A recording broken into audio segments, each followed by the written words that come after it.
네, 이제 2025년도 이제 얼마 남지 않았습니다. 얼마나 한 해를 잘 보내셨는지 한번 돌아보는 시간 되었으면 좋겠고, 또 이제 또 내년을 준비하면서 또 한 해를 돌아보면서 우리 또 감사의 삶을 한번 돌아봤으면 좋겠습니다. 다음 주일이 추수감사 주일입니다. 그래서 감사 주일을 앞두고 오늘과 다음 주일에 해서 감사에 대해서 여러분과 함께 좀 말씀을 좀 나누기 원합니다. 우리의 삶 속에서 쉽게 놓칠 수 있는 감사와 축복거리들이 의외로 많이 있는데요. 저는 세 가지 영역에서 좀 그것을 나누고 싶습니다. 첫 번째 영역은 우리가 눈으로 볼 수 있는, 눈에 보이는 물질적인 영역에서의 물질적인 축복들이죠. 또 하나는 눈에 보이지 않는 영적인 영역에서 누리는 축복들입니다. 또 하나는 우리가 서로 사람들과의 관계, 인간관계 속에서 누리는 축복들, 이 세 영역에서의 축복들을 한번 생각해 보고자 합니다. 먼저 눈에 보이는 물질적인 영역에서의 축복들을 한번 생각해 봅시다. 우리가 일상생활을 하면서 누리는 것들 참 많은데 그것이 감사인지도 모르고 사는 사람들이 의외로 많이 있는 것 같습니다. 제가 여러 가지 항목들을 한번 나열해 볼게요. 비누, 치약, 샴푸, 주방세제, 에어컨, 선풍기, 냉장고, 그 다음에 전등, 신발, 양말, 책, 이런 것들. 여러분, 제가 더 나열할 수 있는데 이 정도 나열했지만 이것들은 대부분 가정에서 일상적으로 사용하고 있는 것들이고 평범하게 일상적인 것들입니다. 이런 것들은 우리의 삶을 좀 편리하게 해주고 편안하게 해주는 것들이죠. 그런데 여러분은 이런 평범한 것들에 대해서 얼마나 감사하면서 살고 계신지 한번 돌아보셨으면 좋겠어요. 우리는 이런 것들을 늘 집에서 쓰고, 그죠? 양치질 때 치약, 칫솔 쓰고, 비누 쓰고, 샴푸 쓰고, 또 양말 신고, 이렇게 신발 신고 다니고 하는데, 이게 그냥 당연한 것들이라고 생각하면서 이게 감사거리라고 생각하지 못할 때가 많이 있는 것 같아요. 찰스 스펄전이라고 하는 목사님은 이렇게 말합니다. 평범한 자비에 대해 날마다 하나님을 찬양하자. 평범하게 누리는 그 자비로움이 있다는 거예요. 그것에 대해서 날마다 하나님을 찬양하자라고 이야기하는데 여러분은 어떠십니까? 평범한 것들에 대해서 찬양하고 감사하고 계십니까? 우리 권사님 참 감사합니다. 네, 우리 평범한 것들을 항상 감사하면서 살아가는 그런 훈련들을 좀 해야 됩니다. 낸시 레이 드모스라고 하는 분이 자기가 쓴 책, 감사가 이끄는 삶이라는 책에서 평범한 것들에 대한 감사가 하나님을 예배하는 것과 관련이 되어 있다라고 말을 합니다. 그러면서 이렇게 말을 하는데 제가 한번 자막을 준비해 봤습니다. 한번 보십시오. 우리가 이 모든 것을 당연하게 여긴다면 일상생활 속에서 우리가 사용하는 물건들이 은혜로우신 하나님에게서 오는 것이 아니라 마트에서 사오는 것이라고 우리 자신을 속인다면 그것은 우리 자신도 알지 못하는 사이에 하나님을 예배해야 할 수많은 이유들을 그냥 지나쳐버리는 것이다. 이렇게 말합니다. 여러분은 어떠세요? 여러분은 평범한 것들에 대해서 감사를 하고 있고 그로 인해서 하나님을 찬양하며 예배하는 삶을 살고 계십니까? 하나님 비누와 치약을 주셔서 감사합니다. 이렇게 한번 감사해 보셨어요? 추운 겨울에 온풍기가 있어서 감사합니다. 무더운 여름에 에어컨이 있어서 감사합니다. 이런 감사를 하신다면 그것이 바로 하나님을 향한 예배가 된다는 겁니다. 그래서 평범한 삶 속에서 누리는 여러 가지 축복들, 감사 제목들이 결국 하나님을 예배하는 것과 연결되어 있다고 이야기합니다. 그래서 여러분들이 이런 것들에서 감사를 지금 실제로 하고 계시다면 그 감사를 통해서 하나님을 예배하고 계신 거예요. 그래서 그것을 잊지 말았으면 좋겠어요. 사탄은요, 자꾸만 우리에게 그 평범한 것들에 대해서 감사하지 못하도록 자꾸 우리의 영적인 안목들을 막습니다. 그게 당연한 거지. 앞서 낸시가 이야기한 것처럼 그건 마트에 가면 살 수 있는 거지 라고 해버리면 마트 가면 살 수 있지. 마트 가면 돈만 주면 살 수 있어요. 그럼 이게 하나님에게서 온 것이라는 생각을 못하게 만듭니다. 사탄은. 자, 그런 순간 우리의 삶 속에서 감사는 점점 줄어들 겁니다. 내가 능력이 있어서 돈 벌었지. 내가 열심히 일해서 돈 벌었지. 그리고 내가 번 돈으로 마트에서 필요한 거 사면 되지. 이런 생각들이 결국 하나님과 연결짓지 못하게 만들고 하나님에게서 온 것이라는 그 생각들을 자꾸 우리가 망각하게 만드는 거죠. 그러면 하나님의 선물이라는 사실을 잊어버립니다. 야고보가 한 얘기를 한번 읽어보기 원합니다. 야고보서 1장 17절에서 야고보가 이렇게 이야기를 합니다. 온갖 좋은 은사와 온전한 선물이 다 위로부터 빛들의 아버지께로부터 내려오나니. 온갖 좋은 은사들, 여러분 은사들 받으셨고 또 온전한 선물, 여러분 많은 선물들 받으셨을 텐데 이게 다 하나님께 위로부터 하나님으로부터 오는 것이라는 사실이에요. 믿으십니까? 여기 보면 좋은 은사할 때 은사, 온전한 선물할 때 선물. 그 원어적인 그 단어는 서로 다른 단어를 사용하고 있지만 그 의미는 거의 비슷합니다. 그래서 영어 성경에 NIV나 ESV 성경 같은 걸 보면 이 두 개를 똑같이 기프트라고 번역을 하고 있습니다. 그것이 하나님으로부터 선물이라는 거예요. 그럼 여러분이 누리는 모든 것들, 여러분이 가정에서 가지고 있는 가전제품을 비롯한 여러 평상시 일상적으로 사용하는 모든 것들은 다 하나님께서 주시는 선물이다 라는 사실을 기억하면서 늘 감사를 잊지 않고 사셨으면 좋겠습니다. 자, 두 번째 영역은 눈에 보이지 않는 영적인 축복들입니다. 눈에 보이는 물질적인 축복들에 대해서도 감사를 놓쳐서는 안 되지만 눈에 보이지 않는 영적인 축복들에 대해서는 더더욱 우리가 감사를 놓쳐서는 안 됩니다. 자, 그러면 눈에 보이지 않는 영적인 축복들에는 어떤 것들이 있을까요? 제가 몇 가지를 한번 더 나열해 보겠습니다. 예수 믿고 거듭나게 된 것. 여러분 동의하면 아멘으로 답하셔도 됩니다. 구원받아 하나님과 화평하게 된 것. 하나님의 자녀가 되는 것. 하나님의 진노에서 벗어나게 된 것. 성령님을 선물로 받은 것.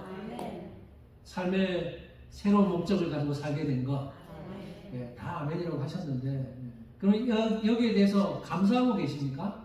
네, 감사합니다. 이런 영적인 축복들 중에서 한 가지만 예를 들면 아까 제가 제일 처음에 언급한 것이 예수님 믿고 거듭나게 된 것. 이게 얼마나 감사한 제목인지 당연하게 생각하면 안 돼요. 감사한 겁니다.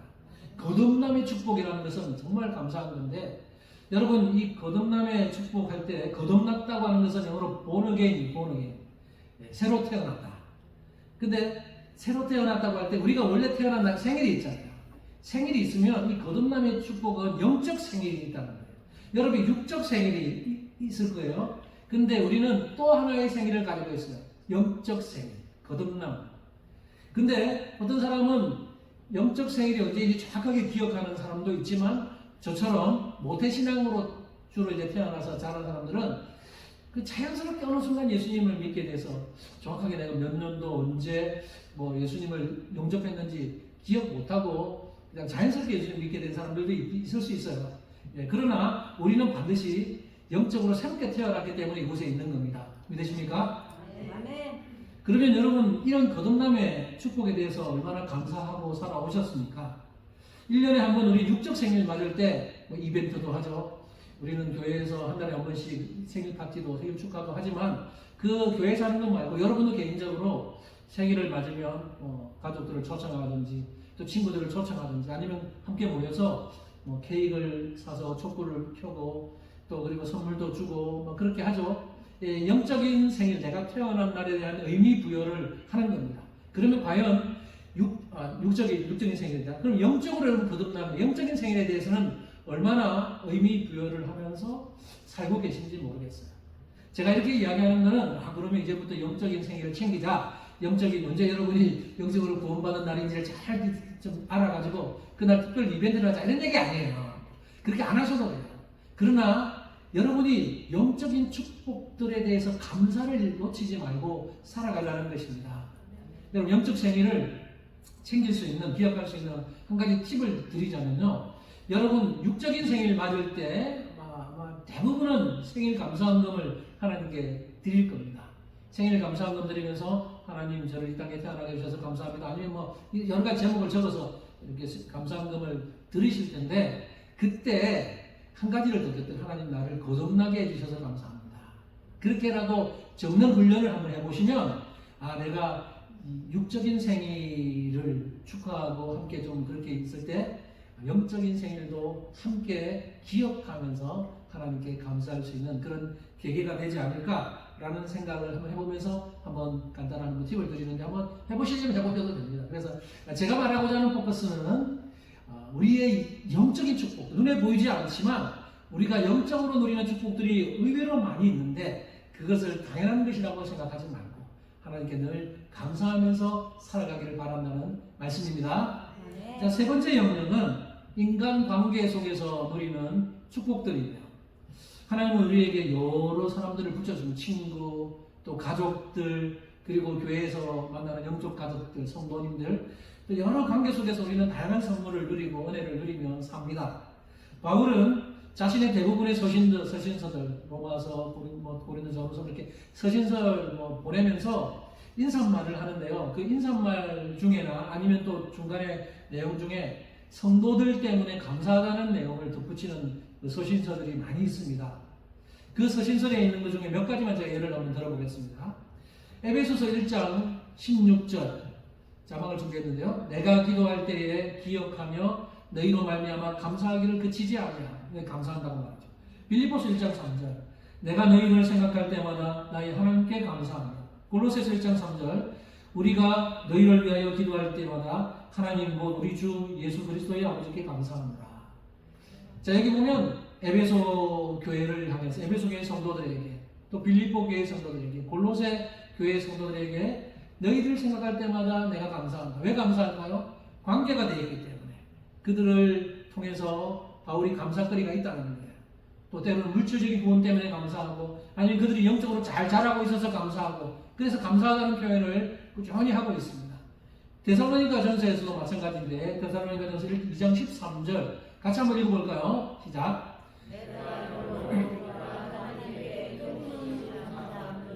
너희가 우리에게 들은 바 하나님의 말씀을 받을 때에 사람의 말로 받지 아니하고 받음이니. 여기서도 데살로니가 교회의 성도들을 향해서 감사를 표현하는데 특별히 이 교회의 성도들을 향해서는 너희가 내가 말씀을 전할 때 사람의 말로 받지 않고 하나님의 말씀으로 받아줘서 고맙다 라고 말하면서 그 감사의 인사를 이 편지를 통해서 하고 있습니다. 바울은 성도들이 믿음 위에서 든든히 서가는 걸 보면 기뻐서 감사하고 또 여러 가지 도움을 받을 때도 그 도움 때문에 감사하고 그래서 늘 바울의 삶 속에는 그 관계 속에서 자기가 영적으로 낳은 아들들 또 그 사랑하는 성도들과의 관계 속에서 감사를 잊지 않고 이렇게 감사를 하고 있습니다. 저도 여러분 지금까지 사역하면서 관계적인 측면에서 참 감사할 것이 많이 있음을 봅니다. 제가 캐롤라이나 교회 오기 전에도 여러 교회에서 사역하면서 많은 사람들 만났고 그 사람들과의 관계 속에서 감사하는 것들이 참 많고 지금도 그 관계를 유지하면서 계속해서 서로 연락하면서 기도 제목도 나누고 있는 그 지체들이 있습니다. 그래서 저는 그런 것 때문에 참 관계 속에서 누리는 은혜들이 많아요. 우리 캐롤라이나 교회 와서도 제가 부족하지만 어쨌든 여기서 사역하면서 설교하고 말씀 전할 때 여러분이 잘 들어주려고 애써서 감사하고 좀 이렇게 너무 잘 들어줘서 너무 고맙습니다. 감사하고요. 그리고 또 이 이민 사회에서 너무나 힘들지만 좀 먹고 사는 거 힘들고 참 얼마나 힘들어요. 그런 상황 속에서도 신앙 지켜내려고 애써주는 모습 보니까 너무 감사해요. 그래서 저는 관계 속에서 여러분 때문에 누리는 것이 감사하고 특별히 또 한 가지 더 감사를 고백하고 싶은 것은 저하고 저희 가족들을 위해서 또 어떤 분들은 때때로 음식도 공급해 주시고 물질로도 도와주시고 하는 걸 때 저는 이게 그냥 당연한 것이 아니고 이 관계 속에서 오는 은혜 하나님이 그런 분들을 통해서 마치 구약시대에 엘리야가 힘들 때 까마귀를 보내서 까마귀를 통해서 먹을 것을 공급하시는 것처럼 저에게도 영적인 까마귀들 우리 성도님들 통해서 이렇게 필요할 때마다 공급해 주신다라고 생각할 때 참 감사합니다. 이것이 바로 그 관계 속에서 누리는 감사드립니다. 여러분도 마찬가지로 여러분에게도 옆에 가족들이 있어요. 그리고 영적 가족들이 우리 성도들이 있습니다. 그리고 그 외에 여러 친구들도 있고 여러 관계를 맺고 삽니다. 이런 관계 속에서 우리는 서로 주고받으면서 그 은혜들을 누린다면 참 이 감사가 얼마나 풍성해질까라는 생각이 듭니다. 제가 한 분을 좀 소개할까 합니다. 지난날의 관계를 뒤돌아보면서 감사를 고백해야 되겠다라고 생각하면서 감사를 표현했던 윌리엄 스티저라고 하는 사람에 대한 이야기, 그 책에서 읽은 이야기가 있는데 그분에 대한 얘기를 간단하게 언급할게요. 윌리엄 스티저라고 하는 분은 미국의 대공황 시대에 살았던 목사님이세요. 우리는 대공황 시대에 아니지만 한때 미국이 엄청 힘들 때 그때 먹을 것이 없어서 사람들이 가난해서 먹을 것이 없고 뭐 굶고 있고 이런 거 보면 너무 힘들었나 봐요, 이분이. 그러면서 도와주기는 사실 힘드니까. 근데 이제 친구들과 같이 이야기를 하다가 그렇게 피폐해져 가는 그 사람들을 보는 것이 너무 힘들어서 마음이 너무 아팠다고 고백을 하는데, 그러다가 마음속에 어느 날 이런 생각이 들어요. 아, 그래도 감사하자. 감사하기로 결심을 했다는 겁니다. 그래서 하나님에 대해서 감사하고 믿음에 대해서 감사하고 다른 사람들에 대해서 감사하기로 결심을 했어요. 그러면서 감사하기로 결심하는 순간 사람들을 좀 위로하고 싶다. 그래서 누구에게 편지를 보내고 싶은 마음이 들었어요. 그래서 이분이 누구를 생각해냈냐면 자기가 학교 다닐 때 가르쳤던 영어 선생님이 기억나요. 이분이 자기에게 좋은 영향력을 끼쳤던 분인데, 이분을 생각하면서 이제 연세가 많으신 그 영어 선생님 생각하면서 이분들에게 오랜만에 처음으로 편지를 쓴 거예요.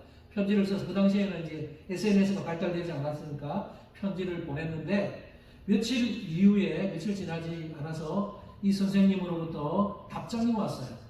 그 답장이 80세 된 노인의 그 답장인데 제가 한번 읽어드릴게요. 이렇게 답장이 왔습니다. 친애하는 윌리, 이런 애칭으로 불러보는 게 도대체 얼마만인지, 자네의 편지가 나에게 얼마나 큰 의미였는지 말로 다 알 수 없다네. 나는 이제 나이가 80이고 작은 집에서 혼자 끼니를 해결하며 마지막 남은 가을 잎사귀처럼 외롭게 살고 있다네. 재미있는 사실을 하나 알려주겠네. 내가 50년 넘게 교단에 있었지만 감사 편지를 받아본 건 이번이 처음이었다네. 음울하고 추운 날 아침에 도착한 자네의 편지는 지난 세월의 그 어떤 일보다도 나를 기쁘게 해주었다네. 재미있는 사실이 아니고 사실 마음 아픈 거죠.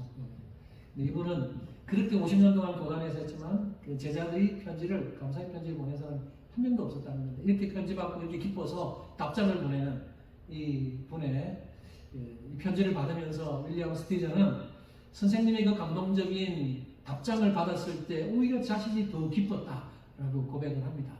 여러분, 이게 관계 속에서 오는 서로에게 위로하고 위로받는 것을 통해서 주고받을 수 있는 관계 속에서 오는 축복들이 은혜입니다. 그래서 윌리엄은 이 편지를 받고 또 감사할 사람이 없을까라고 생각하다가 한 분이 또 떠올랐어요.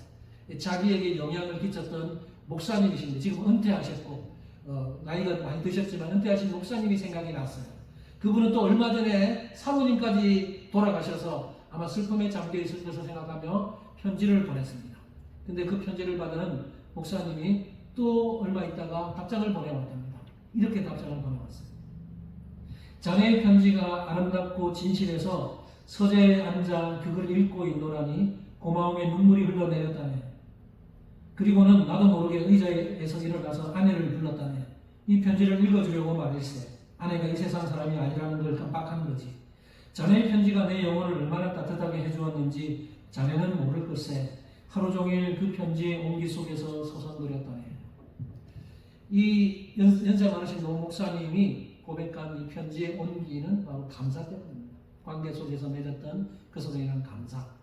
여러분, 이제 오늘날 우리가 편지는 잘 쓰지 않아요. 편지 없이도 이제 우리 카톡이나 문자나 이런 걸 통해서 이메일이나, 여러분 얼마나 많이 관계 속에서 감사를 표현하고 있는지 한번 돌아보셨으면 좋겠습니다.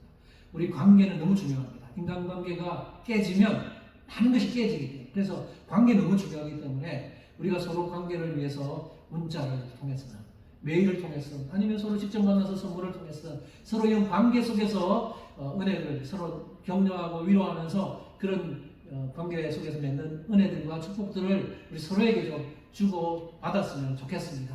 우리 캐롤라이나 교회가 그래서 풍성한 은혜가 넘쳤으면 좋겠습니다. 저는 세 가지 영역에서 축복들을 좀 나눠봤습니다. 첫 번째는 눈에 보이는 물질적인 축복, 또 눈에 보이지 않는 영적인 축복, 인간관계 속에서 누리는 축복들.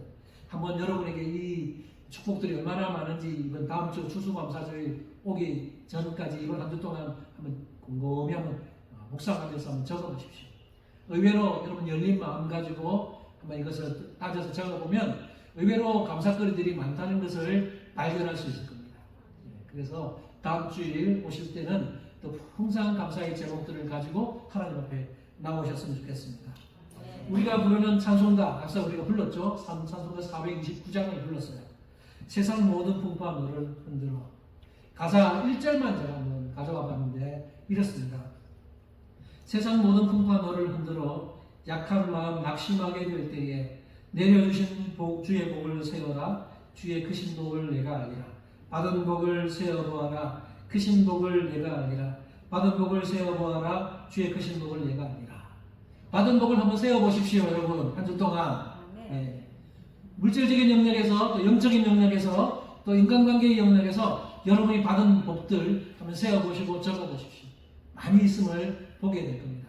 이 찬송가를 지었던 작사자는 존슨 오트먼이라고 하는 목사님입니다. 이 목사님이 지은 찬송 가사인데요. 이분은 미국 뉴저지의 작은 도시에서 살다가 자랐어요.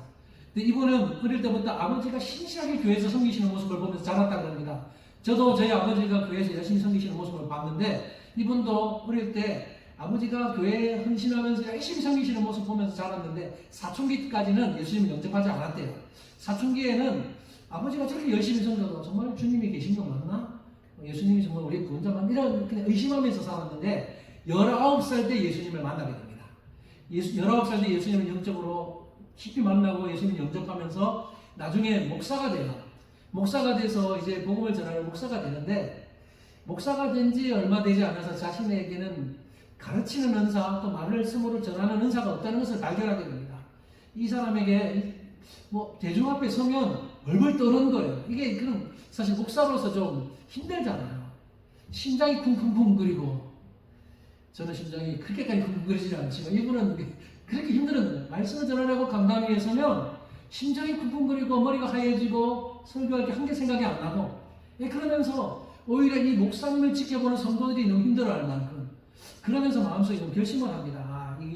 이게 내가 무대 공포증이 있다는 사실을 발견한 오토만 목사는 36세 때 설교하는 것을 그만두고 자신의 재능을 찾기 시작하는데 드디어 재능을 찾은 그게 뭐냐 글 쓰는 것이 시를 쓰는 것이 자신의 재능이라는 것을 발견하고 나서 41세부터 이 시를 본격적으로 많이 씁니다. 자, 그러면서 자신의 지나온 날들을 돌아보면서 하나하나 글을 써나갑니다. 하나님의 은혜를 깨닫고 내가 하나님으로 받은 은혜가 얼마나 큰지 하나님께서 주신 하늘의 그 놀라운 은혜들에 대해서 쭉 써내려갑니다. 그러면서 쓴 여러 시들이 있지만 그 중에 한 편의 시를 노래로 만든 것이 찬송가 429장 오늘 우리가 불렀던 찬송. 여러분 그래서 바로 이 불렀던 이 찬송의 가사가 그 오토만 목사님의 그 삶 속의 간증이라고 말할 수 있어요. 이건 우리 속에서도 마찬가지예요. 여러분이 삶 속에서 세상 풍파가 우리에게 몰아칠 수도 있고 어려움이 우리에게 몰아칠 수도 있지만 그 중에서도 하나님이 우리와 함께 하신 것에 대한 하나님 베푸신 은혜를 생각해 보면 감사거리들이 많이 있다는 거 보면서 받은 복을 세어봐라. 받은 것을 복을 세어봐라. 이렇게 고백하는데 한번 여러분 실천해 보시기 바랍니다. 이 찬송의 실제적인 오토만 목사가 우리가 물질적인 영역 또 인간관계에서 영역에서 받은 복이 있지만 가장 핵심적으로 이분이 말하고자 하는 것은 영적인 축복들이에요. 주님으로부터 받은 축복들. 어떤 분은 나는 가난해요. 나는 받은 복이 없어요. 이렇게 말하지만 뭐 그건 사람들마다 다를 수 있습니다. 그러나 지금 최소한 여기 앉아서 예배드리고 있는 분들이라면 여러분 부인할 수 없는 복 하나가 있어요. 바로 구원의 복입니다. 거듭남의 복입니다. 예수님을 만난 복입니다. 그 복에 대해서만큼 여러분 감사를 놓쳐서는 안 돼요.